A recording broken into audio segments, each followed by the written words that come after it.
என்னன்னா நாங்கள் ஐபிஎல் மேட்ச்சுக்கு ஒரு 2 இயர்ஸ் பிஃபோர் சம்திங் போயிருந்தோம். பாப்பா பிறந்து கொஞ்ச நாள் கழிச்சு, அது ஒரு 2 இயர்ஸ் பிஃபோர் இருக்கும், டேட் கூட தெரியல. அந்த டைமில் ஃபேமிலியோட எல்லாரும் ஃபேமிலி ஃப்ரெண்ட்ஸ் எல்லாருமே போயிருந்தோம்.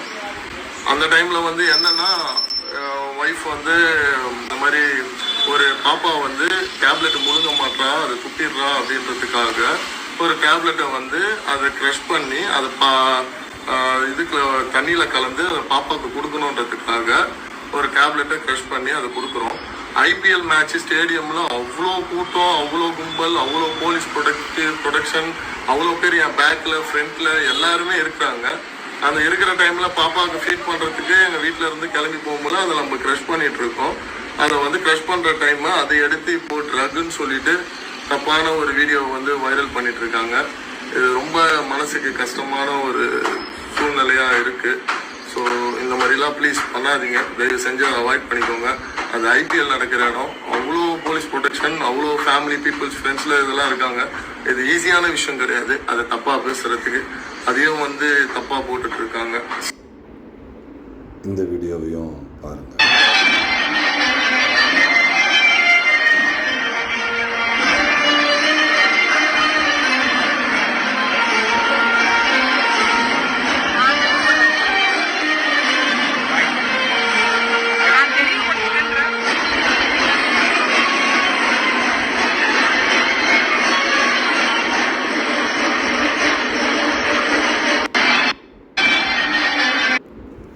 முதல் விஷயம் வந்து இது ஒரு ஐபிஎல் ஸ்டேடியம்.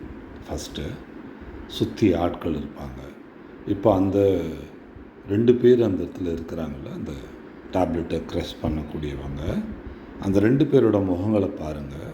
ஒரு போதைப் பொருளை பயன்படுத்தக்கூடியவர்கள் மாதிரியான முகம் இருக்குது. அதாவது இப்போ நம்ம வந்து ஒரு போதைப் பொருள் சப்ஸ்டன்ஸை நம்ம பயன்படுத்துகிறோம்னா அந்த மனிதனோட உடல் மொழிகளில் மாற்றங்கள் இருக்கும். இப்போ அந்த பெண்ணுக்கிட்டேயோ இல்லை அவங்கக்கிட்டேயோ அவங்க பிறரோட உரையாடிக்கிட்டு இருக்கிறாங்க. இவர் அதை கேட்டுக்கிட்டே தான் அந்த டேப்லெட்டை க்ராஷ் பண்ணுறதை உங்களால் பார்க்க முடியும். ஸோ அது வந்து போதைப் பொருளாக இருக்கிறதுக்கான வாய்ப்பில்லை. இது வந்து த கண்டென்ட், அந்த இடத்துல இருக்கிற அட்மாஸ்பியர், அந்த இடத்துல இருக்கிற சுச்சுவேஷன் ஒன்று. இதுக்கப்புறமா டெக்னிக்கலாக நம்ம அதை அணுகுவோம்.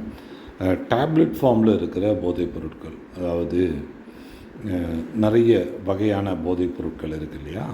அந்த போதைப் பொருட்களில் டேப்லெட் ஃபார்மில் இருக்கிற ஒன்றை எடுத்துக்கணும் அப்படின்னா அதுக்கு ரூட்டுன்னு சொல்லுவோம். மெடிக்கல் டெர்மினாலஜியில் ரூட்டுன்னு இருக்குது. ரூட்டுன்னா வாய் வழியாக எடுத்துக்கலாம்.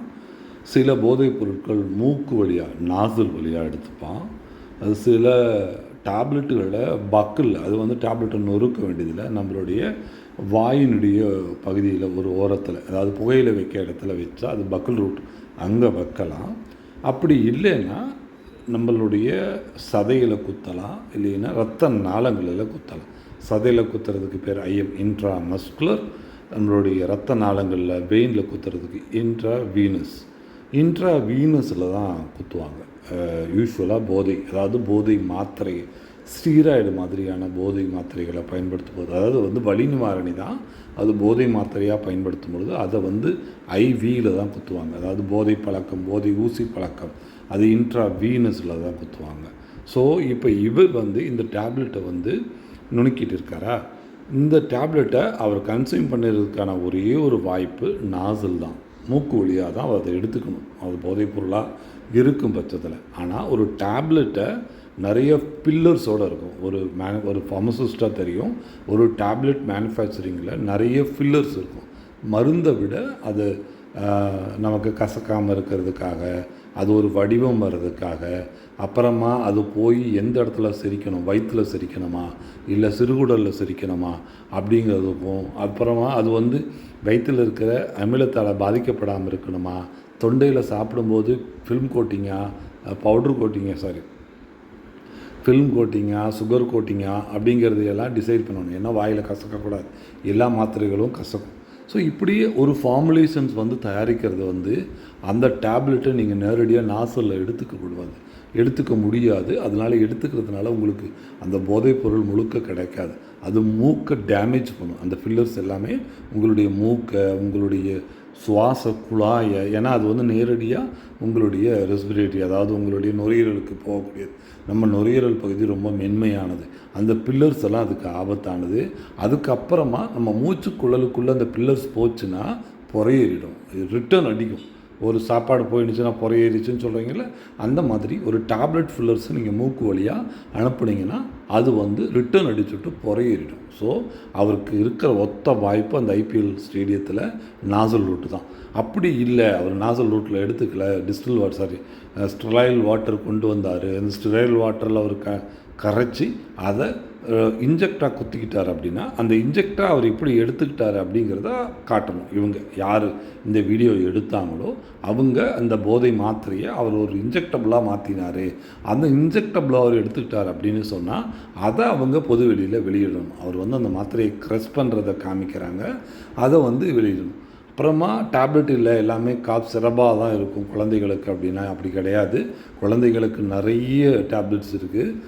மைனூட் எம்ஜிஸ் வந்து 125 mg டேப்லெட்ஸ் பேராசிட்டமால் கூட இருக்குது. நிறைய டேப்லெட் ஃபார்மில் தான் இருக்குது. சிரப் ஃபார்மேட்டில், அதாவது சிரப் ஆர் சஸ்பென்ஷன், இது சிரப்னு நானும் சொல்லிக்கிட்டே இருக்கேன். டெக்னிக்கல் டெர்மினாலஜியில் சஸ்பென்ஷன் ஆர் ரெண்டு ஃபார்முலேஷனில் தான் நமக்கு இருக்குது. அதாவது சிரப் அப்படிங்கிறது வந்து ஒன்று சஸ்பென்ஷன்னா கரையாமல் இருக்கும், ஒரு குறிப்பிட்ட அளவுக்குள்ள அது வந்து இதாக இருக்கும், இல்லைன்னா ஹோமோஜீனியஸ் சொல்யூஷன்ஸாக இருக்கும். இந்த ரெண்டு ஃபார்மேட்டில் தான் நம்ம கொடுக்க முடியும். நிறைய ட்ரக் அந்த ஃபார்மேட்டுக்கு கொண்டு போக முடியாது. சஸ்பென்ஷனே வந்து நீங்கள் ஒரு குளிக்கிட்டு கொடுங்க, ஒரு சிரப் உங்கள்கிட்ட கொடுக்குறாங்கன்னா என்ன சொல்லுவாங்க, குளிக்கிட்டு அப்புறமா நீங்கள் எடுத்துக்குங்கன்னு சொல்லுவாங்க. ஏன்? அது சஸ்பென்ஷன். 2 ட்ரக் இருக்கும், அந்த 2 ட்ரக்கும் ஹோமோஜீனியஸாக இருக்காது. அதனால தான் அதை வந்து நீங்கள் குளிக்கிட்டு எடுத்துக்குங்கும் போது 2 ட்ரக்கும் சம அளவில் உங்களுக்கு கிடைக்கும். ஸோ அது மாதிரி நிறைய சஸ்பென்ஷன்னா அதுதான், 2 ஹோமோஜீனியஸ் லிக்யூட்ஸ் வந்து ஒரே இடத்துல இருக்கும், நம்ம அதை வந்து மிக்ஸ் பண்ணி எடுத்துக்கணும். அதே சொல்யூஷனாக இருக்கிற ஹோமோஜீனியஸ் சொல்யூஷனாக இருக்கிறதுங்கிறது அது வந்து கரைஞ்சிருக்கும், அந்த ட்ரக் வந்து அந்த சால்வெண்ட்டில் கரைஞ்சிருக்கும், அதை நீங்கள் எடுத்துக்கலாம். பேராசிட்டமால் எல்லாமே சால்வெண்ட் தான், அதாவது ஹோமோஜீனியஸாக தான் இருக்கும். மற்ற சஸ்பென்ஷன் இப்போ வந்து நீங்கள் மழை சிக்கலுக்காக எடுத்துக்கக்கூடியது எல்லாமே சஸ்பென்ஷன் தான். எமில்சன் சஸ்பென்ஷன் ரெண்டும் வேறு. சஸ்பென்ஷனும் இந்த மாதிரி தான், எமில்சனும் இந்த மாதிரி தான். அது அந்த ட்ரக்கை பொறுத்து அது மாறுபடும். ஸோ எல்லா ட்ரக்கும் வந்து சிரப் ஃபார்மேட்டில் கிடையாது. ஸோ அதனால் டேப்லெட்ஸ் இருக்குது. சில குழந்தைகள் அந்த டேப்லெட்ஸ் எடுக்க மறுப்பாங்க. நிறைய நேரங்களில் ட்ரக் வந்து 250 mg பேராசிட்டமாலை கொடுத்துட்டு அந்த குழந்தை 1 இயராக இருக்குது அப்படின்னா, எமர்ஜென்சியான சிரப் எடுத்துகிட்டு போக முடியாமல் போயிடுச்சு அப்படின்னா, இப்போது 250 வாங்கி இப்போ நாங்கள் ஓவர் த ஃபோன் இந்த மாதிரி ஒரு சீரியஸாக இருக்குது குழந்தைக்கு, நாங்கள் டேப்லெட்ஸ் எதுவும் எடுத்துகிட்டு வரலை, சிரப் எதுவும் எடுத்துகிட்டு வரலைன்னா, ஓகே நீங்கள் பக்கத்தில் எங்கேயாவது வந்து உங்களால் பர்ச்சேஸ் பண்ண முடிஞ்சால் ஒரு 250 mg பேராசிட்டமாலை வாங்கி 2ஆக ப்ரோக்கன் பண்ணால் 125, அது கோடுன்னு இருக்கும், நடுவில் கோடு இருந்தால் அது 2ஆக உடைக்கலாம், 2லேயும் ஈவனாக இருக்கும். இந்த பக்கம் 125, இந்த பக்கம் 125, நீங்கள் அதை க்ரஷ் பண்ணி கொடுங்க அப்படின்னு சொல்லலாம். ஸோ ஒரு குழந்தைக்கான ஃபார்முலேஷன்ஸில் வேரியஸ் ஃபார்முலேஷன்ஸ் இருக்குது. ஸோ அந்த ஃபார்முலேஷன்ஸை ஒரு 125 mg வந்து ஒரு 1.5 2 ஏஜ் உள்ள கிட்டுக்கு வந்து கன்ஃபார்மாக கொடுக்கலாம். ஃபீவருக்கு 3 hours or 4 hours once. So கண்டிப்பாக அது டேப்லெட் ஃபார்மாக தான் இருக்கிறது வாய்ப்பு இருக்குது, அது குழந்தைகளுக்கானதாக தான் இருக்க வாய்ப்பு இருக்குது. ஸோ அப்படி இல்லை, அது வந்து ஒரு ஸ்டீராய்டு, அது வந்து ஒரு ஃபார்முலேஷன் உருவாக்கி அவர் எடுத்துக்கிட்டாரு, அது வந்து அடிக்டிவ் சப்ஸ்டன்ஸ் அப்படின்னா அது வந்து கண்டிப்பாக அவர் ஒரு இன்ட்ரா மஸ்குலர்லையோ ஒரு இன்ட்ரா வீனஸ்லையோ தான் அவர் எடுத்துருக்கணும்.